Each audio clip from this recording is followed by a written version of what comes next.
Қаймақ қосып айран ұйытудамын. Жақсылап араластырып алдым қаймақты.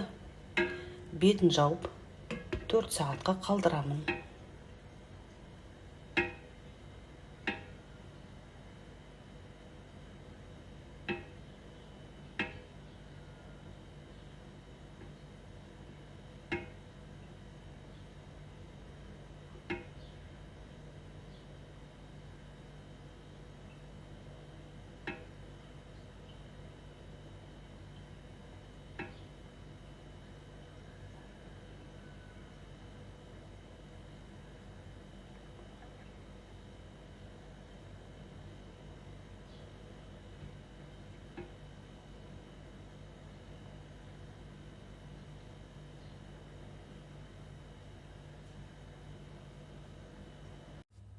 Тура 4 сағат уақыт өтті.